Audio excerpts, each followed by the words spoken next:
Hey everybody, this is Toby with Global Integrity Finance.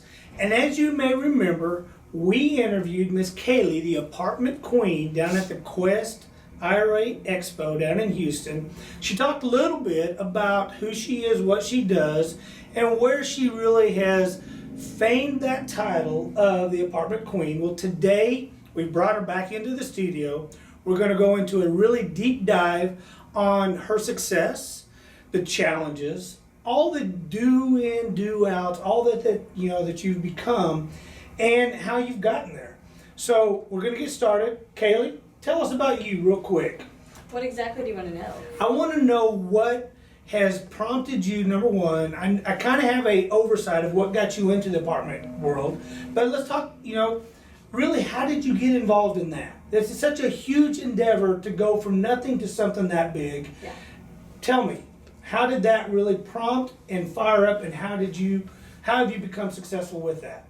So I think a lot of the reason that anybody is successful ever is their mindset. Okay. So really, luckily for me, I had worked with a mentor before I even really started getting into residential real estate a couple years ago.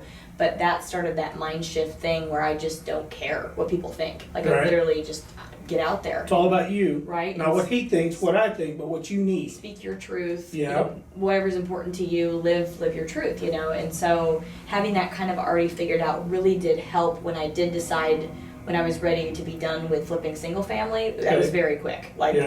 How many single family deals did you do? One. That's what I thought. When you said started and stopped, I think it was one and done. It was hell. Yeah. Pardon my French, but I didn't think that I had to babysit grown adult men that I was paying. I'm like, I'm paying you, do your job, overpaying you, Yes. Anyway, but there was just a lot of stuff. And now going back, I would have drug tested, I would have done all kinds of stuff, but they're independent contractors. Right. So anyway, but moving into multifamily was not an idea that I ever had in my mind.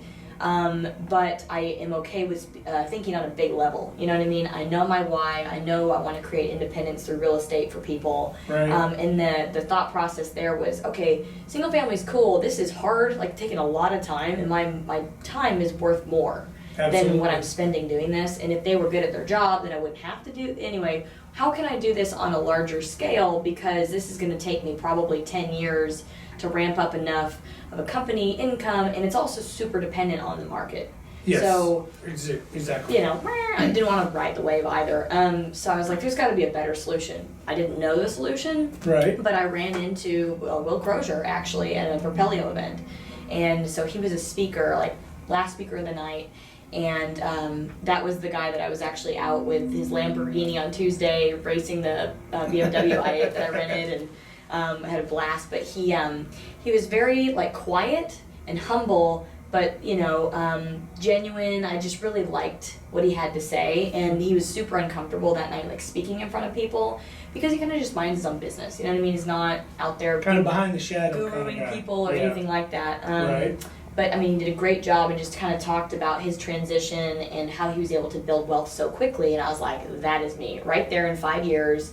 I think his tagline was $750 million assets under management in 8 years or something like that. And I was like, didn't quite know what that meant at the time, but I was like, that's a little bit. It sounded good. Yeah. Right. So it sounded good. As I dig into it, it means different things now. But regardless, I got to meet him. It was enough to make you hungry. Right. Yep. To go, ding, that's it, Okay. And so in real estate, there's so many different ways that you can invest. Notes, I have notes in houses that I invest in myself, flipping houses, you did wholesaling, sub-twos, I just started. I just bought one this week with my IRA. Really? Yeah. So Kristen Gerst, I did one of her partials. So nice. It's cash flowing month one. I'm excited. That's what it's all about. But, kind of expanding your mind and seeing that person, that was the ding, there's so many ways in real estate to invest, but this was flipping houses just on a larger scale. Correct. So I was like, that there's just multiple makes sense. Doors at once. Yeah, and economies of scale. Yes.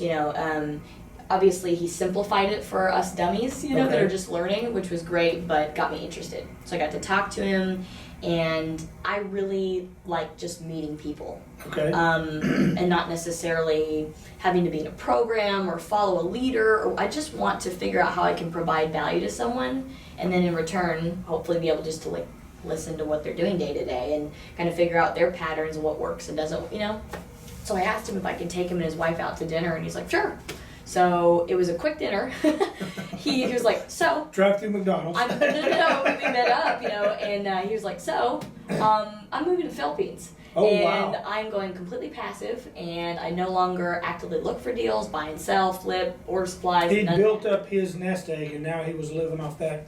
And then Cash also, flow. he was smart too, because he vertically integrated a couple businesses into the apartment business. They had a supply company as well, Okay. and then his partner bought him out of that business, and then kind of they did their own thing after a few deals. Gotcha. They separated companies. He wanted to do more venture capital type stuff. He's got like an angel foundation for kids with cleft palate in the Philippines.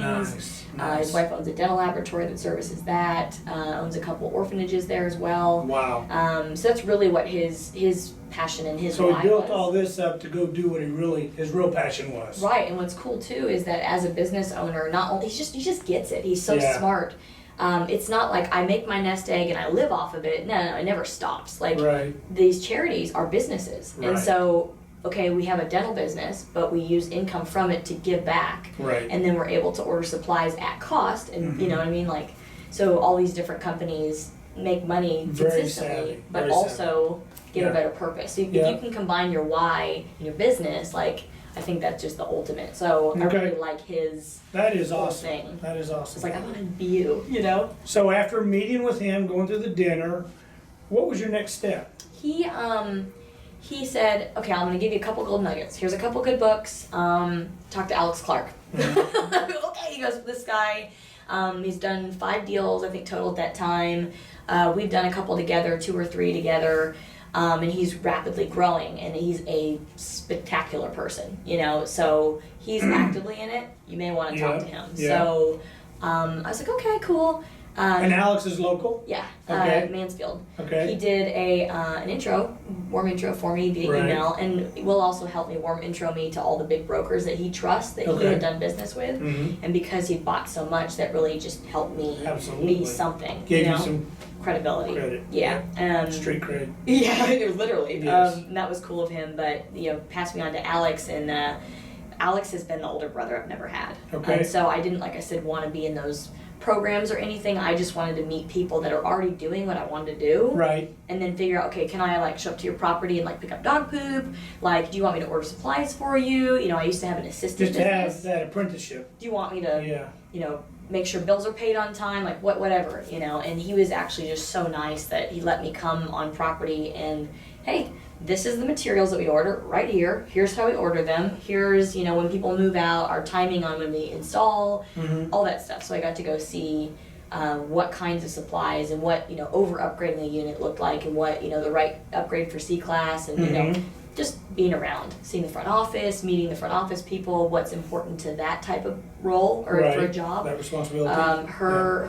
What she does, and wanting to feel safe and secure with cameras, and a lot of different things. So he was just awesome. And then he's like the person that I got lucky. I mean, he is such an awesome person. He's like, hey, I need bail money. Like that kind of, he has my back. I'm not kidding. I went into a situation where I had a big fat earnest deposit I needed to put down on an apartment. Yeah. And I was doing this deal, and I had a couple of closings of houses, and I kind of, put the horse before the cart. Yeah, cart before the horse. Yeah. Yeah, and so I was like, okay, we're gonna do this apartment, and I'm always okay with doing deals where you get it under contract, you get it rolling, and then you kind of figure it out. But this Right. was these checks weren't in my bank. They weren't there yet. Yeah, and hey, earnest money is due tomorrow, and I'm like, If the domino falls, it's a multitude. and I don't want to be that person that can't Right. close or can't do Right. something. And anyway, he had my back. Nice. I mean, he was just like, So he floated here's you. the money. Yeah, floated I was you like, until the things Do came we into set up a play. loan, interest rate? It's like, no, it's fine. Nice. And just pay me back. And it What a deposited mentor. within four days. And so I Yeah. paid him back plus interest. But Nice. my family wouldn't do that for me. Right. So I was blown away. Well, and that's what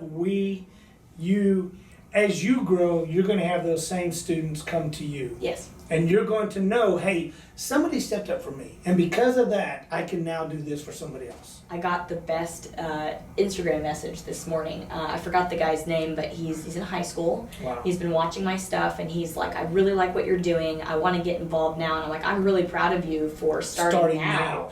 Because I tried to tell my sisters, oh, you're going to college, hey, I'll pay for your license, and then you can make money selling a few houses a year and not ever have a tuition bill that you can't pay, or because they weren't, my parents have kind of been MIA, and so they're not going to cover it, and they don't all have, I have 4 siblings, they don't all have scholarships and stuff, so just a good idea. Acquiring debt without any kind of resource. And so he's like the perfect person, because I guarantee you I know what he's going to help me with. He's probably super tech savvy. He's probably, you know, up on the latest. He's a millennial, man. Yes. He's there. I am too, but like there's a deeper level. It even goes deeper the younger they are. So any kind of help that somebody could give us, like 5 hours, 10 hours a week or something like that, in exchange for, hey, get in the car with me, come out to my properties like Alex did. Yeah, all day. Somebody that wants to help. That's what's so important with everything that we do. If we don't recognize how we got our starts, and this is why it's so important to have you here today, recognizing how you got your start, how we got our start, and not paying that forward is a disservice to our society and to our industry. So I appreciate that story. And I look forward to a year from now, 2 years, 5 years, 10 years, hearing other people come in and say, Kaylee helped me. This is what she did. This is what I need. That's what's important. Yeah, that gets me. That's the legacy that we all live and strive for. Yeah. So we've got the first deal under contract, and what took place? The roof fall in? No. Well, kind of. Most of the time, the first deal is a disaster. No, it wasn't. They still have them now. They're cash flowing like crazy. They've gone up probably like each one $2 to $3 grand a month since we bought them in May. I mean, awesome. It took a while to close because there were some hiccups and stuff. Now, did you do a fix and flip on this, or did you just buy it stabilized? Neither. It's kind of a hybrid, so it's a value add structure. So explain that to me. So I buy stuff that's or properties, that are BC class. So you know, there's something where there's some meat on the bone. Meaning, you know, if you go into units, I like it when there's shag carpet. I like it when there's all white, you know, laminate countertops. I like it when it's needs to be not upgraded. Crappy. Yeah. It's livable. It's not falling apart like a D class. I don't do those. They're exhausting. They can be huge cash cows, but I want to grow fast, and that will just stagnate growth, I think, right now. Unless I had a team that specifically, say for example, I did single family flips, and you know, you had an acquisitions person, disposition, someone that monitored the general contract, you know, the whole system built out. Maybe then I would approach that in multifamily, but I don't. So I was like, now what I can handle is doing something that just kind of needs lipstick. You know, it's got a solid roof, solid foundation, good bones. You know what I mean? So we don't have to fix any of that stuff. Good electrical, good plumbing, good AC, HVA systems, all that. So the meat and potatoes is good. We just got to dress it up. Yeah, literally, that's it. So when you purchase that, you're only looking for purchase money on that. You're not looking for any upgrade monies with that. When you say a hybrid.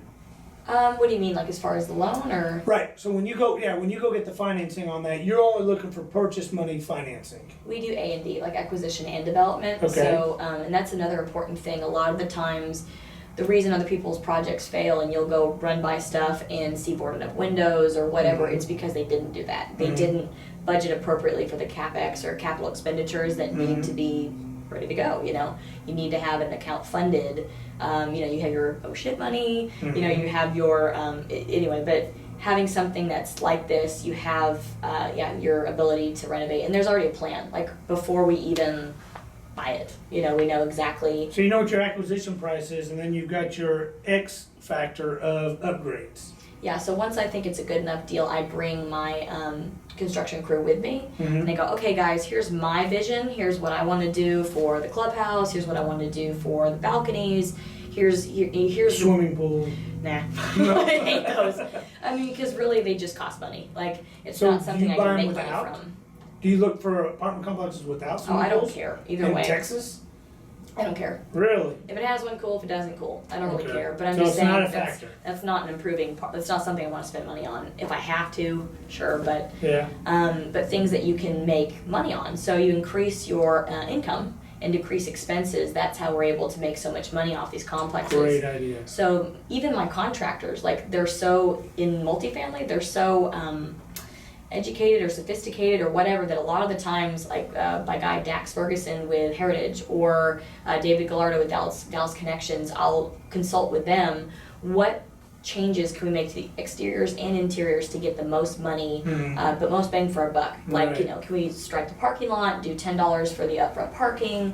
Can we add in balconies and charge $10 more a month for privacy for everybody? Can we do carports? Can we do a play set? Can we do grills? We did that on 2 of our properties recently, and the residents like that a lot. So grills like out in the common area, so everybody can use them. Yep. Yeah. So like grill in a pergola, so there's some shade, and then Right. it's like a nice bar You got the little countertop. playground for the kids while you're cooking out and all that Yeah, stuff. that Nice. stuff is what I consult with them. And like Dax brought up a great thing recently where we could rewire our internet if we wanted to become not a dealer, but essentially be like the company that does it. So kind of like not a dealer, I don't know the word, but be the A provider. distributor? Well, kind of, but we wouldn't be doing it for more than just our property. Just your own. But Yeah. you become the distributor and then you do it yourself to get the discounted cost. Well, the company does it for you. They give you 2 options. This was one where you can have the everything wired by the company, and then Right. you pay like 20 grand or something like that, and then it gives you an income back to you An of like income stream. $45 per unit per month. So you multiply a 200 unit complex by $45 per month times 12, and then divide that by the cap rate or the capitalization rate, Right. and that's the increase in value. Boom, right there. So we did and the company will give you that projection, right? Like they'll come out for free and then give you that report. This is what you can add to the value of the Right. complex by doing this. I've heard people doing that with Ambit. Taking on, becoming an Ambit I do consultant. that with ACN. And then taking on, and the utilities now are all under that account, so I'm getting that residual off of that for every unit. Yep. That's awesome. We do that. That's Yep, awesome. For every complex. Good. And then there's just so many different things that a useful contractor is going to be someone that thinks about the overall goals of the team. Because I freaking love Dax. Like I want him for life. You know what I Yeah. mean? Like I'll call him crying about stuff. Like, you know what I mean? Like you have that good relationship, and he's called like a jerk seller for me before, not seller, but the broker, you know, Yeah. when they were jerking me around and wouldn't answer my calls. Oh, I'll call them as a uninvolved third party because I've already done business with that person before, and just ask Right. them some other questions, but get some intel on Look what into the it. issue is Right. and tell you. And so I'm like, oh, you rock, you know? Right. Yeah. So that helps out tremendously, having that inside track. But so value add, you know, we're looking for ways to improve the interior and exterior to get the most, it's because like I'm not a slumlord. I'm not going to sit there and buy something and just increase the rents just because. Just because. Yeah, I need New to give the ownership. residents something Right. to justify the price increase, and it increases the value of the complex too. Correct. So so good meat on the bone, something where, for example, it's really hard to find these days, but like a true value add. Everything in marketing now says value add, value add. It's like 2 doors left to flip. It's like, no, like that's not about. If you can find a complex that's 10 to 15% below market rent on all floor plans across the board, not just the 1x1s or not just the 3x3s, all of them, that's ding, awesome. And then the other thing is, again, if you go in the units, and most of them, I would say, you could get 65 to 90% left of the units to flip. So meaning they're not upgraded, they're classic units. Right. That like those 2 things together, So like they haven't it's pretty much a upgraded slam the whole dunk. complex. Yeah. Just a few of them. I want people like older retired people that just they've been just living off the cash flow and they're happy with it. They And don't they're want to ready put in to the get work. out. Well, not necessarily, but they just didn't want to put in the work, you know. Yeah. And I'm like, I do. You know, I Right. really want to upgrade the place and make it nice. So Well, that was going to be my next question when you said that, you find that most of these units haven't been upgraded, or they're below, you said 10% below rental 10 to 15% below market rent. market rents. Yeah.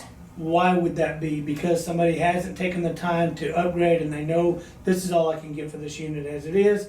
I don't want to put the time and energy into it, so I'm good just living off this cash flow.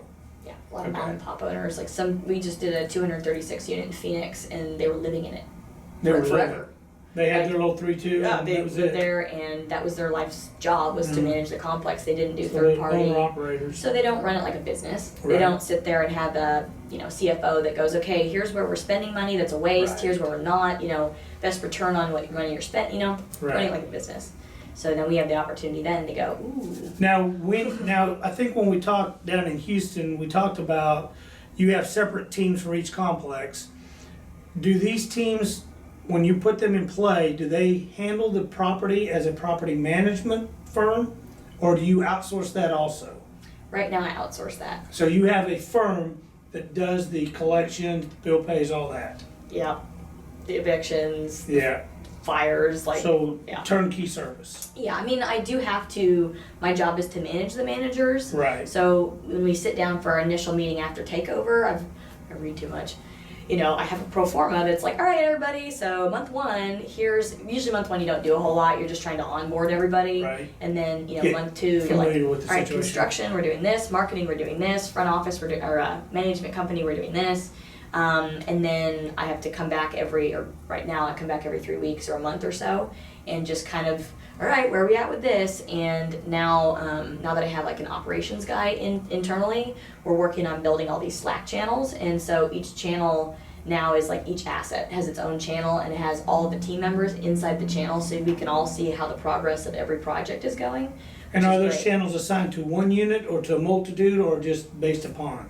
The channels inside Slack are assigned to who's on that team. So for example, the Phoenix deal, Juan, Yoshi, myself, and Jack are in that channel. Okay. And then they're gonna have to add our property manager in there so we can kind of all, and it saves on phone calls, it saves on emails back and forth. Everyone Right. can just look and it's all right See there. where it's all at. Yeah. Gotcha. So Gotcha. I'm like, that's so exciting to me because I'm like, yes, more efficient. You know? It sounds very efficient. Sounds Yeah. very efficient.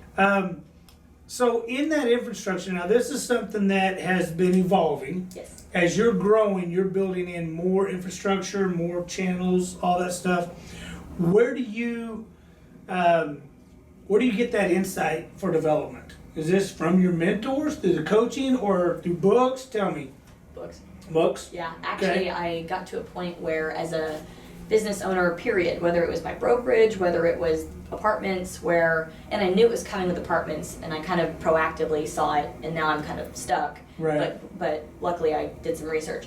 So my girlfriend that she's the short sale queen, Nicole Espinosa. Yeah. Mhm. So I reached out to her because she had made a long post about, a year ago, I was so stressed out and handling everything myself. I could never go on vacation, No spend time with my delegations. kids. Yeah.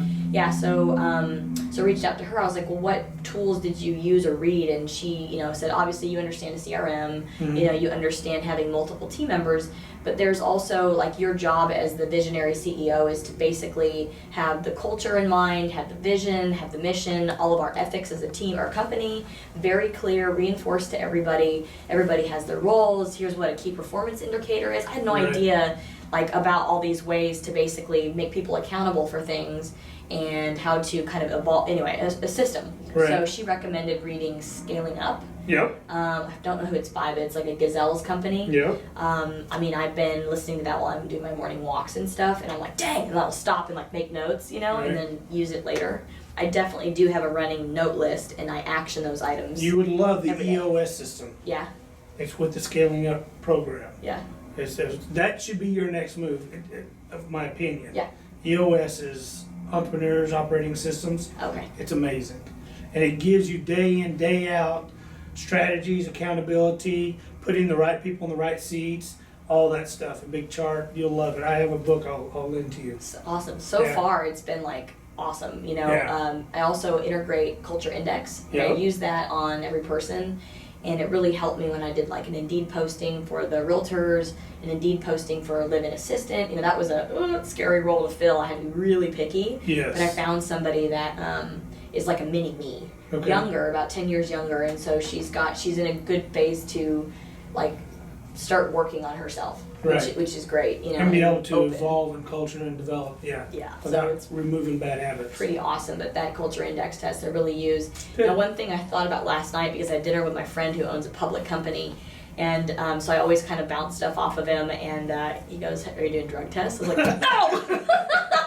That was something I was like, "Crap." It's the hardest thing. Yeah. That should be done. It's one of the hardest things, that I face. Sometimes you don't want to know. Sometimes you don't want to know, but yet you're setting yourself up to fail if you don't. And And that's certain things I'm flexible on, certain things Yeah. I'm not. Right. There's certain habit forming things that are going to affect the day-to-day work ethic Right. and habits and stuff, and we can't do that. correct. So I'm now going, Yeah. okay, well I guess I'll go set that up with Quest Lab or whatever. Yeah. Yeah. So we've gotten into, you've bought a property, you've bought several now since we last talked.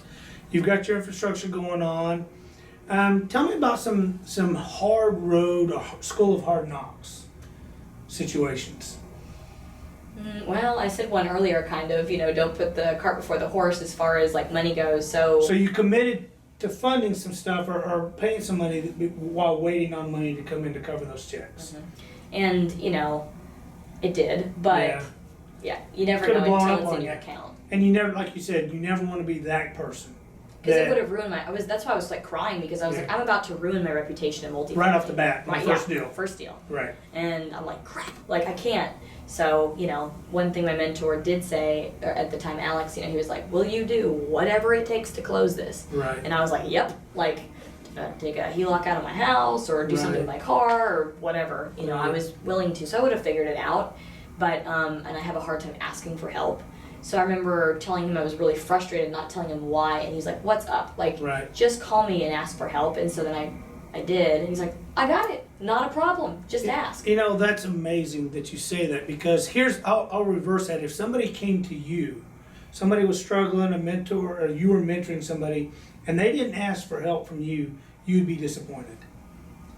And yet, but it's so hard for us to go ask for help. And I, being an owner of a company for 20 some years, one of the things that I beg my loan officers to do is ask for referrals. Yes. Ask for referrals, and they won't do it. If you don't ask, it's always no. It's always no. But yet you turn that rule around and say, if somebody came to you and said, hey, would you recommend this or would you recommend that? Would you hesitate in answering? Like, no, heck no. And in fact, if we go to a restaurant and we love it, I said, then why is it so hard? If it's easy for you to give out, why is it so hard to ask? And it's just our nature. I was brought up that way. Yeah, and 90% of us is we're too proud, or we're too embarrassed. Right. Either That's or. Really... Yeah. And so one of the things that I try to teach, and I know you will too, is that the only way to ensure success is to swallow our pride and learn and grow. Yep. And as we teach that, we'll see more and more success come through our downlines. Right. Yeah, I don't really have a whole lot of pride, if you will. I think like people that do, they're such a turn off to me. But as far as being embarrassed, for sure. And it's either or. It's either I'm too proud or I'm embarrassed in my pride. I feel inadequate. Yes, growing up. I feel like I've failed already. Yeah. If I have to come to you, I've already failed. Yeah. And it's not always the truth. It's our own perception. It's not reality. You just don't know what you don't know. It's not a big deal. You don't know what you don't know, and that's the only way to learn. The only way to grow is to fail. Make mistakes. Yeah. You make mistakes, you learn, you grow. Yeah. And if you're not making mistakes, you're definitely not growing. Yeah. One of my other newer, I guess not mentors, but friend that ends up kind of giving me good advice, because he's been in commercial real estate for like 45 years. So he's like, quit reading your damn books and just call me. Like, I've done every kind of deal, every kind of way, creative finance, whatever. Let me get you to the end of the chapter right now. Yes. He's like, just call. I'm like, okay. And again, I had to get over that. Like, oh, am I bothering this person? Right. But I just try to be conscientious imposing on them, of maybe doing an email once a week or something, not blowing them up via text or calling or, because they're busy too. But I think if you're conscientious of the person you're asking time, it's not a big deal. I agree. And I hope that anybody that's learning, that's getting into this industry, and they do have a mentor or a coach, that number one, they do ask the questions, but number two, they do respect that person's time.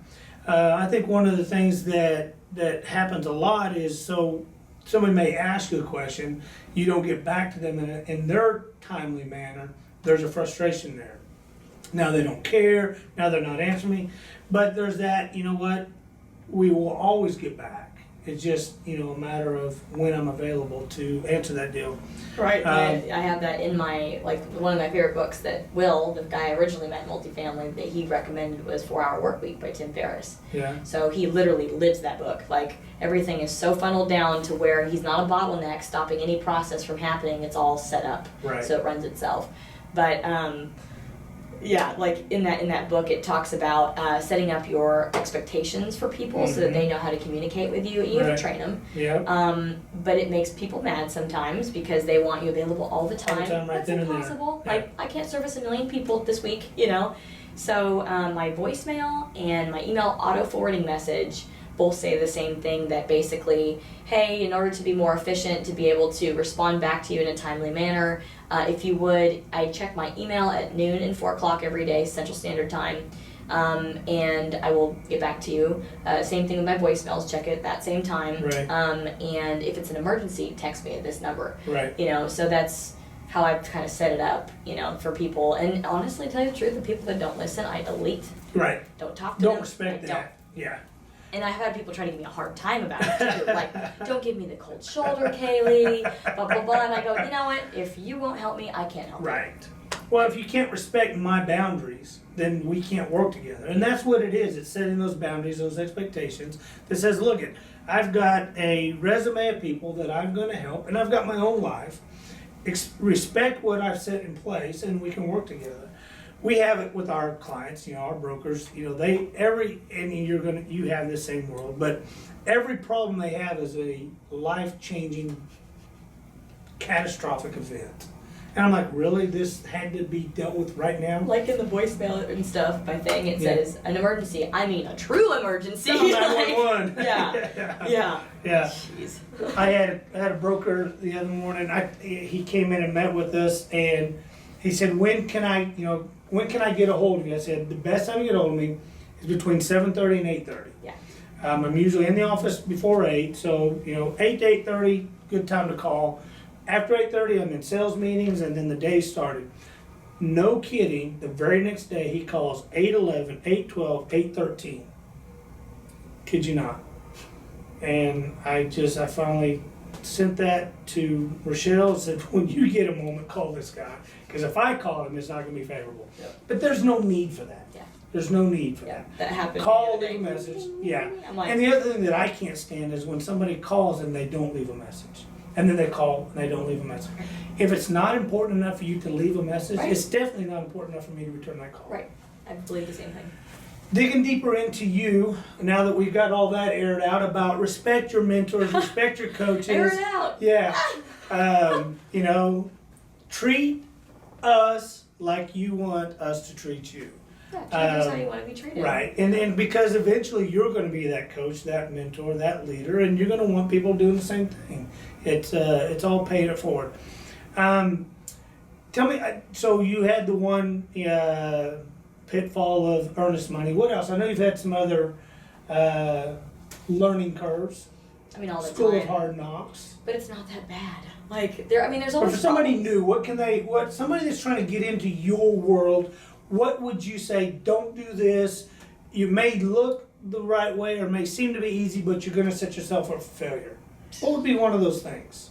Well, this was a discussion we had last night about me trying to, I always try to learn before it happens because I'm all about prevention. Yeah. So honestly, like, I've been pretty, like, you're saying stuff like, if you're not failing, like, there's a You're problem. not making I'm mistakes, you're not growing. Really, I mean, Yeah. I'm sure there's some little mistakes and stuff, but nothing that's catastrophic. Right. No one's going to die. Well, catastrophic would put you out of business, but there's Sure. there's other Because I tell things. the truth Yeah. and I do the right thing and treat other people how I want to be treated. So, and I also have no fear of like lawsuits or anything because I know that the way that lawsuits you get sued is by the intent of what you're doing. Right. And so I always know if I'm doing the right thing and I have the right intent, like I don't care. Right. Sue me, fine, Right. whatever. You'll find nothing. It's not. Yeah, you're not going to get anywhere with it. So far, just doing the right things, like treating people how you want to be treated, and being openly communicative, and trying to talk to people about frustrations I have, and kind of get it out there first. My fear now that we're growing is I've been scared to do a fund. So I'm looking at partnering with some people, or was doing a fund. They already had one set up, Mm-hmm. and trying to learn about how that's set up. Who's liable, if the properties are actually physically in this thing, or just trying to understand all the stuff. And I did trust the people because I'd already done a deal with them. Right. But the structure of a fund is so like, I would need to start the fund. I would need to be like seeing what's in it and make sure everybody's accredited, make sure Right. all this other stuff. And so it's scary, but I'm learning more about it, so becoming more comfortable. And now, you have so many different funding sources that want to put their money into your funds. So me and this gentleman last night were talking about like mob money. I was like, have you ever gotten mob money? Have you ever dealt with like dirty money? And how do you find out about it? I love hanging out with people that are older than me because they've lived another life I haven't yet. He goes, okay, so if the deal, like this is just like I said, proactive. Right. It's like if it's too easy, Mm-hmm. if it's a lot of money, if it's Without like, you know, any kind of qualifications. it's like we were selling cars in Miami at one point, and we had dudes rolling up with bags of cash, like that don't look like they should be having those Right. size of bags of cash. Like, Right. don't take their money. You know what I Right. mean? And just certain warning signs to be careful of, because I really don't want to. I'm trying to be careful because, you know, my biggest fear, which I hate that a fear is kind of motivating some of my decisions. I don't want to operate, you know, out of fear, own a business out of fear, or whatever. Right. And restrict yourself.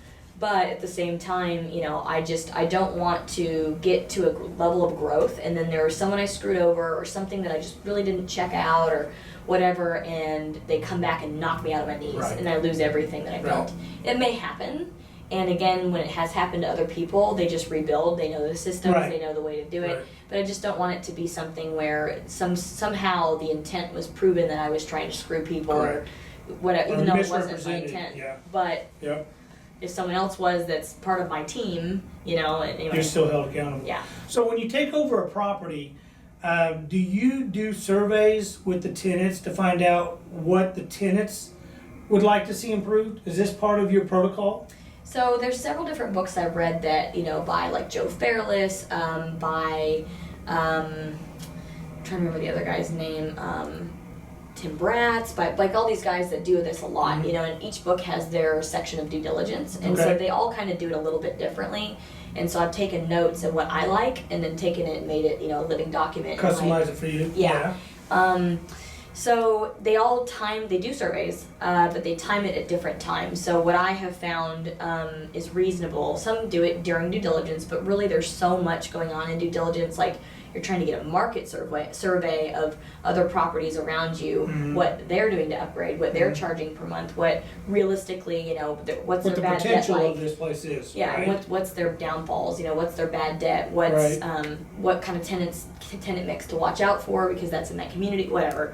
So that's a really appropriate part of before you buy it, right? You want to know that stuff. Am I buying it right? You know. But as far as what we do with the tenants, so I know with my contractors what our plan is to put in place to boost our NOI or net operating income and decrease expenses by, you know, our capital expenditure budget.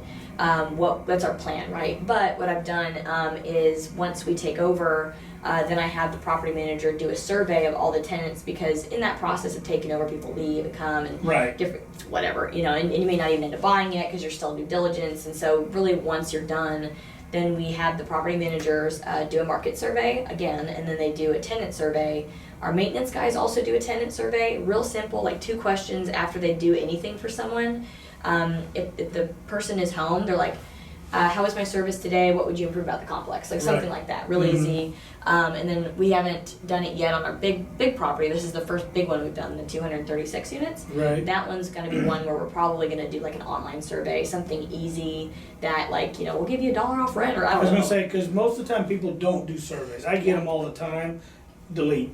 So that was my next question, how do you entice them to do the survey so that you get good, solid feedback? Yeah, we haven't figured that out yet. But That's, we'll when you figure it figure that out, let me know. Yeah, I mean, it's probably easy. Like, what does the tenant want? They want to pay less rent. They Right. want to Faster free internet, better laundry facilities, Right. whatever. Month free of laundry or something. Yeah. You know, whatever. Not that much, but yeah. But I'm just, you know, The whole something. complex is running off of one coupon. But really, what I've done so far that's a quick and easy, it's not easy, but a quick way to do it is that whenever we take over and things are we're starting to renovate and make changes in the property, people notice. Like they see it's improving and they like Mhm. that. And so then I'll invite everybody to an event. So I just did a grill out at Lantana and Quail Run. So we just put a new grill, so we wanted to test them out. So Yeah. we did hamburgers, hot dogs, salad, desserts, stuff like that. And the kids and the tenants came, and so I just asked them straight up, like to their face. I was like, "What? I had an idea to put storage units here. Would you guys use them? Would you pay for them?" No.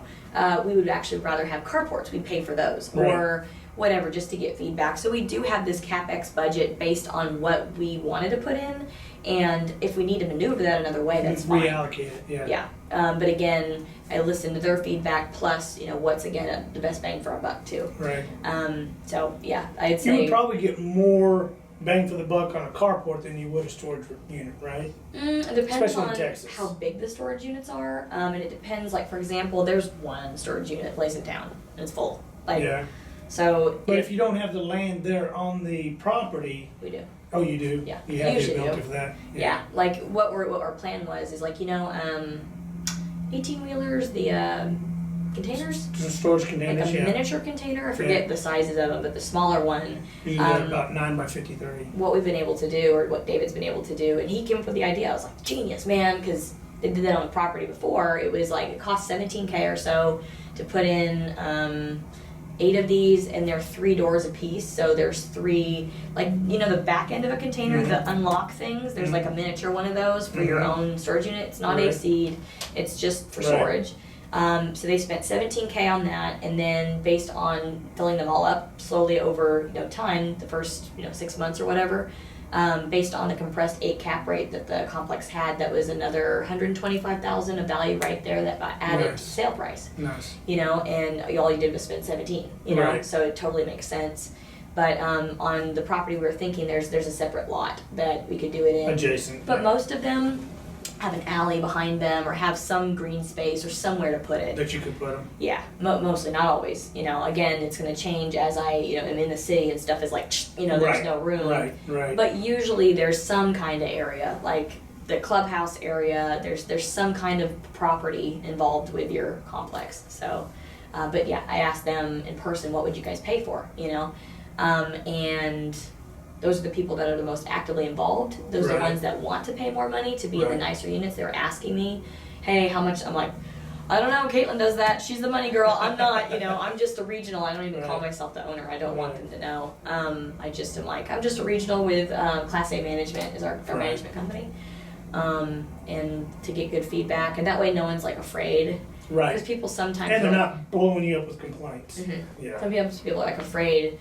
We went through a transition where we were changing property managers, and the first one wasn't quite as friendly when it came to, hey, I need repairs, or part of it was the system. We now have a phone line that they 24/7 will pick up maintenance requests, and then they are trained to funnel it down to what's an emergency. Mm-hmm. Then the emergency thing goes right to the maintenance guy. The other stuff we put it on a schedule. Put into a schedule. Yeah, otherwise, the maintenance guy would be like, I'm in charge for this and this and this. Right. So, so it was frustrating the first apartment manager because we didn't have a system, but she was new and didn't know that those systems were out there, and it's kind of the property manager's job to help guide us as operators. Right. I'm newer, I don't know everything. Right. But they do, They go through extensive training. Right. I actually took a property management course myself recently for my continuing ed for my brokerage.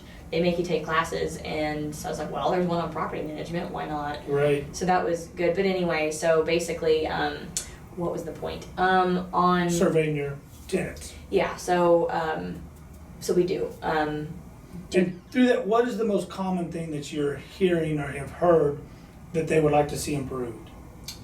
Is there one thing? Is there a multitude? What's the most common? I've been surprised, to tell you the truth, when I asked them those questions that time. They said the carport thing. I was actually surprised, but it made sense because these were in West Texas and there's crazy hail out there. And crazy heat. Yeah. I can't stand climbing in a car after it's been sitting in the heat all day. You're like, oh, my bacon. Yeah, it's hot. I'm telling you. But I was surprised that I'm trying to not say I'm surprised that they were asking about paying more money for the renovated units. I was not afraid. They were willing to pay more for a upgraded unit. People are. Yeah. But we had just started the process. We literally did one unit. Because what was cool was the first few vacancies we had as we're changing the tenant mix, increasing the monthly rent, we had a person leave, had a vacancy, and someone came in like overnight and they said, hey, I'll rent that unit like tomorrow. Mm-hmm. We're like, no, we need a month to like do the upgrades. Mm-hmm. And he's, no, I need to move in tomorrow. Well, are you okay with paying the new price? Yes, I'll move in tomorrow. Okay, Wow. So we didn't even need to spend the budget on that unit. So it kind of took a while to start having a unit to flip. Right. So we finally had one, what was that, 2-3 weeks ago I did that barbecue, something like that.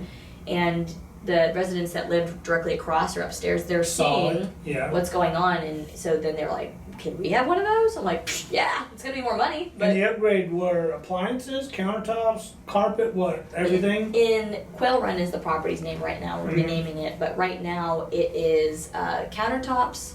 So we're resurfacing the countertops of the bathroom, painting all the cabinets. What else are we doing in there? I have pictures if you want to see. It's pretty cute. New backsplash. We can put those up. Yeah, and with the backsplash, that's actually not necessary if you're doing a big property and you're doing all the other things. But David was able to get it pretty cheap, so it wasn't really. He kept us below our budget that we had budgeted for each unit, and he just is a standard. This is what it will cost per unit. Okay, cool. And nothing changes. Same materials, same thing. Right. So what else did we do? The countertops. We didn't change out the appliances yet. What our plan is some of the units have all white, totally fine, they're clean. Some of them have, for example, black upgrade is the upgraded appliance. Okay. So we have a unit, for example, like you'll see when I show you the photos, that the dishwasher is black because they had to replace it. Right. I don't know why they didn't change, like, keep with the color scheme, but whatever, so when the fridge goes out, it'll be black. When, so for now, though, it's not, as long as the stuff is working, yes, it's not the most aesthetic thing, but, I don't know, it's in West Texas, and they don't really care that much about that. And what's cool, too, is David was like, oh, we can get new appliances for, like, $45, $60, something that was used. So he's like, for example, I have an owner that's flipping units, and he doesn't know what to do with all these. We can pay him $40, and he'll make some money, and we will save like so much money and not buying full new ones, but they work just fine.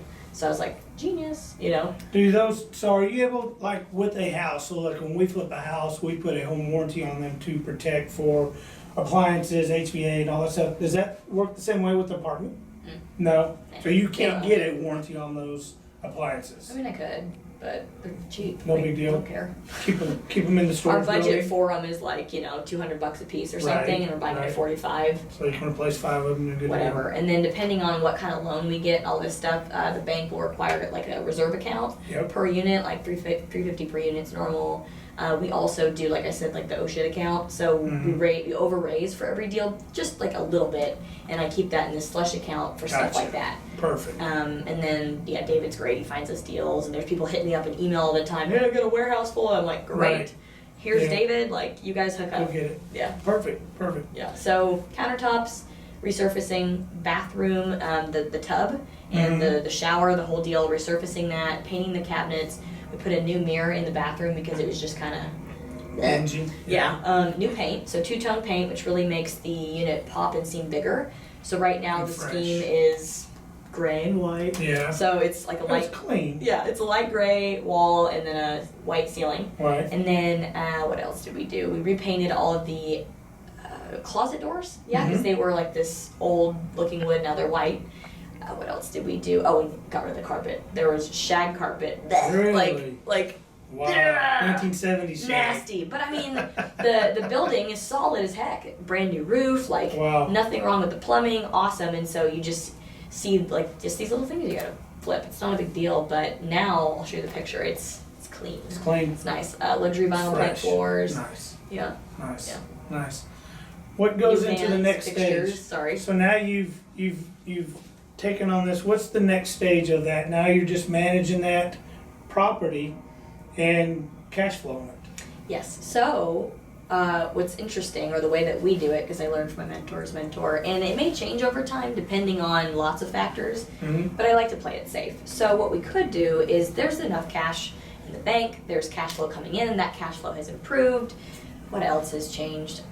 We're getting extra, income from like laundry and just different things like that. Right. So whenever we're doing all this stuff, it goes into an account and just stacks up for the first 12 months because we do a value add period of 12 months, meaning we are using our construction draws, we're making the changes that we projected that we were going to do, and then month 11, 12, whatever, we stop, done. We've done as much as we're going to do, and then a couple months before that, we'll do a BPO or a broker price opinion, and then stick it on the market. And so at that point, we start distributions after month 12, and they're quarterly. So month 15 is when you get your first check.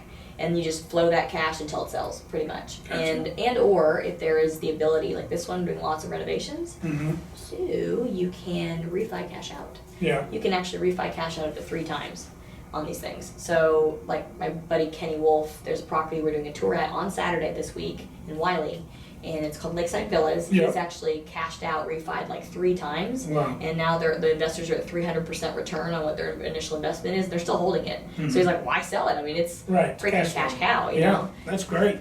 So there is an opportunity for cash on refi too, but also then a big check on sale. That is nice. So now you've gone your 12 months, you've got it on the market, it flips, everybody gets paid, you start the process all over. That's the protocol strategy that you have in place. Do it one more time. So you've taken it month 12, Yeah. got all the renovations done, now it's on the market, now you're cash flowing it, then it sells, you pay all your investors back on your fund, and then Kinda. you go to the next. The first 2 deals I did, I built in a clause in our PPM that you're okay with a 1031 exchange. Yeah. So the idea is to go To take from that to little another to one, bigger right. and closer to the city. Yeah. And You're not really paying that principal back, you're just growing that principal. right, and the assets. and tax free. You Yep. know. Yep. So that helps everybody out. But they all wanted to. It helps their portfolio. It helps, yeah. And so that's actually what Will did. Yeah. I think he said he rolled like 4 or 5 times, maybe 7, I don't know, but Right. I think 4 or 5 times, and then at that last one, it was 2,333% return on the initial investment On the initial that investment. everybody did. So obviously, all those investors were like, "Man, Yeah. I'm rich! Like this is great!" And because most of my investors are kind of starting with me, this is some of their first big investment. Like they've been doing houses forever, and they just Right. want to do passively whatever. Mhm. So they're kind of game for doing something like that. They're Good. not, we need to get out of it really Right. quick. And so that's actually a good fit for a passive investor for us, is somebody that's game to really get the max amount of money out of your initial money. Right. Someone that can hang out for a bit. Perfect. What else? New things coming, so I think you asked me that, right? Yep. Where are we headed? New things coming, really the same thing, so you find something, you do it, you keep doing it, right? It's working. So right now there are 2 things that our company needs to grow. We had our weekly meeting yesterday and kind of went over challenges and things that I need some advice on and a plan. So we need cash, money, Mhm. whether it's cash to grow the business, whether it's cash from investors to invest into deals, and then we also need deals. Mhm. So really those are the 2 things right now. I've got a guy on my team now that has an executive MBA, and he's helping me write up a business plan next week, because my banker friend was like, if you want institutional money, you're going to have a plan, then you leverage your track record, they'll give you all the money you want, but Right. you have to have that like professionally figured out, and I have it in my backpack in a stack that thick, the culture, the values, all the roles, key performance indicator, I mean everything. I've thought through Good. everything. Good. But now that I have an assistant with me, she goes, oh, just record yourself talking, like read all of your stuff and I'll type it up for She'll you. type it up and I'm format like, it for you. yeah, Perfect. there we go. Yeah. That's awesome. So now it's about scaling and growing and doing more. And so that gentleman, it'll be up to him, because he really wants to get back into real estate, but on the principal side of things. Mhm. And so I think he'd be an outstanding asset manager. So he'd be able to help me manage the managers of 4, 5, 6 property, you know what I mean? Right, And right. he's local, so when I'm doing these deals, we have one coming up in Denton. I am the boots on the ground. I'm the one going there for the events, not all of them, but I'll show my face and meet all the Right. tenants and ask Mhm. them what they want, Right. and try to do coupons for everybody, and try to have little pizza parties and just things to give back, So that's something that we can parlay and help each other, and so I can do more. Okay. And then obviously he would be part of the operating team, so he'd be making some pretty good money, Yeah. doing that. And I think that's a win-win for everybody. He's got the experience with the business side of things. I have the drive and the vision, and then we need all of the other, VAs and people we have in place to get all the little things done. But so now it's just about scaling at this point. Perfect. Getting more funds, more passive investors. I'm actually working on, a fundraising strategy that we have an investor portal that I have these guys build for me, and basically we put together to everybody that's interested in passively investing, everyone that already has, whatever. It's basically a way to tell them about what we do. The opportunities. So a webinar, something like a thought platform, like my podcast coming out soon, stuff like that, talking about, a meetup that I have, or talking about what we do. And hey, we have a Zoom call coming up, and to record a Zoom call that's not property specific. I've only really done it when there's a deal or prior to a deal, and to my private investor list.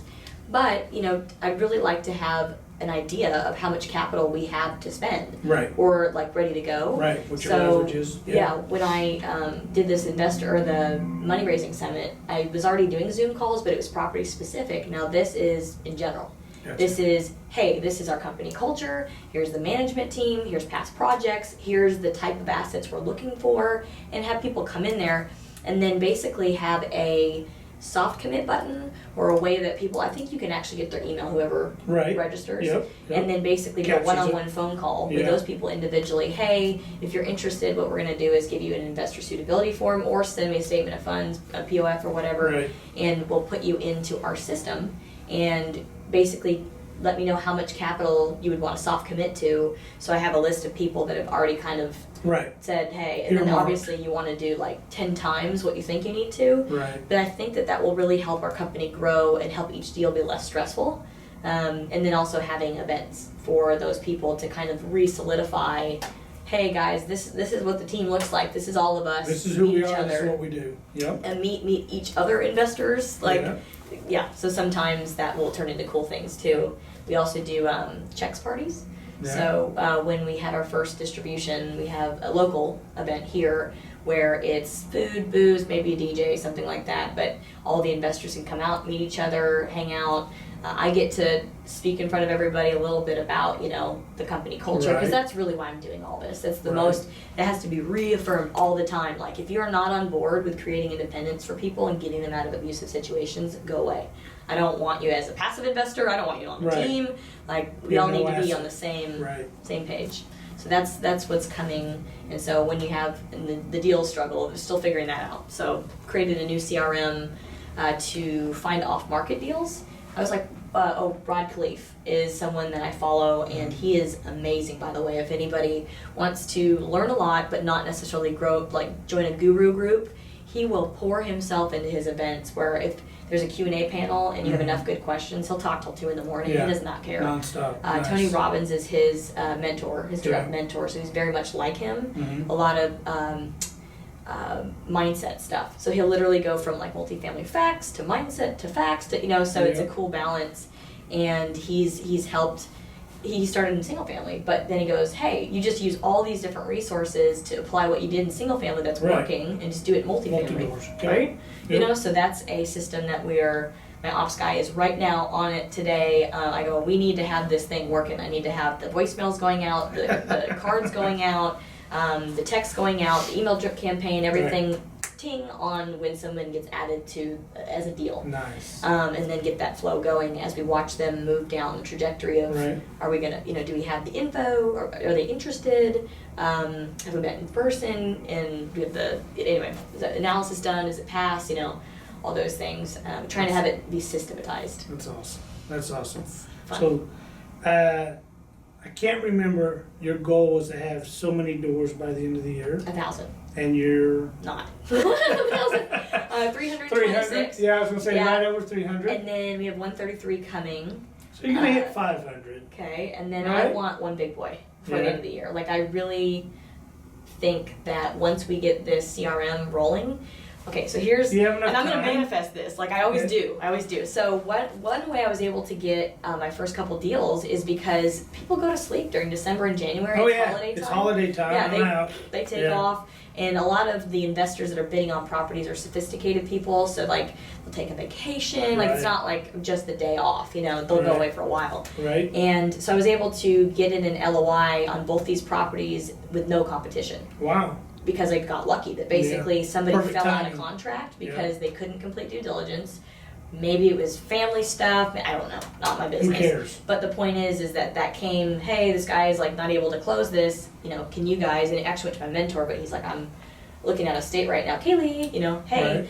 So yeah, there was no competition. So I'm going to do the same thing this year. Nice. Get these systems built up, targeting people and talking to them. Anyone that actually communicates with us and is interested, I'm just going to go directly to them. Gotcha. Go talk to them, probably face to face, because we're only doing Texas. Yeah. Nowhere else right now. You have to be focused and pick exactly what you want. Yeah. And so I think what's going to happen is in December. So I'm going to literally screw around in November. Like, we do have these people in my company in place, getting things rolling, and it's not going to take too long to really have systems put in place. These people are really smart and they're really hard workers. I mean, it won't be an issue to start generating income, paying them more, all this stuff. But in November, I'm going to, go to Santa Monica, go interview some people out there, kind of screw around for a little bit, relax, because in December I'm going to go hard. Like, that's when everybody else goes to sleep and I wake up. And you're I'm woke. hard at it. Yeah, and then you get under contract over the holidays, and then bam, it's January, and you're starting due diligence. And that's how it worked last time. So why not repeat something that works? Absolutely. Duplicate it. Yeah. Perfect. So maybe that bad boy will be in December. That'd be good. 500 units, I feel it. More power to you. Thank you. More power to you. Well, it's been an amazing event, sitting here talking with Kaylee and going through the last 12 months, I think, right? Felt like a decade. Hearing about all that you've done, where you started, where you evolved in such a short period of time. And I think that the key element that I want to point out is your passion. I mean, you're driven 24 hours a day to reach a point in your life. And you're not going to sit around and be passive about it. You've been extremely aggressive about aligning yourself with the right people. That's huge. Feeding off their energy, their knowledge, their expertise, and then not just resting on that, but then doing your own research, doing your own reading. And even though your mentors have said, quit reading, just call me. Still do. You still do, because there may be... Sometimes I'll go, hey, what do you think about this? Ooh, that's a creative idea. Exactly. You never know. There's things that they've forgotten. Yeah, or something is like, hey, what about this? They're like, nah, do it this way. Right. Okay. So I'm extremely, extremely excited and impressed. I look forward to talking to you again in the next few months and continuing this evolution of your legacy. And now I'm focused on getting more content out there. Yeah. So thank you guys for having me. And we love the content. I'm telling you, one of the things, we love being able to be a voice for somebody like yourself, because our listeners, our followers, whatever you want to allocate them, they may not know you through your channels, but now they do. Yeah. And they may be thinking, hey, I had that fix and flip, and man, it was a disaster. I hated it, but I wanted real estate. They hear this story and think, you know what? Like you did, if that person can do it, or mailbox money. Yeah. So it's great content. We enjoy it. We love it. We are honored to have you as a friend and as a network partner. And I look forward to seeing what happens in the next few months. There's a radio show coming out. I tell you. Yeah, I just got one in Houston. Yeah, awesome. Nationally syndicated, baby. That's perfect. That's perfect. Well, thank you so much. Kaylee, how do they get a hold of you if they want more information? Give the audience that spiel. All my friends would totally laugh at me right now because I say this to everybody, but just email me. They go, hey, I need a photo. Just email me. Anyway, but just email me. Yes, admin@theapartmentqueen.com. That's the best way. I check my email twice a day, and I'll definitely get back with you. 12 and 4. Yeah. 12 and 4. It might be after lunch, probably 1, but yeah. So, middle of the day. And she didn't check it today because she started here at 12, a little after. I did. And it's 1:30, so running way behind today, but that's okay. Again, this is Toby and Kaylee. Toby with Global Integrity Finance. You can go to our website to see this video at globalintegrityfinance.com, or you can call the office, 214-548-5190. Thank you very much. Talk to you soon.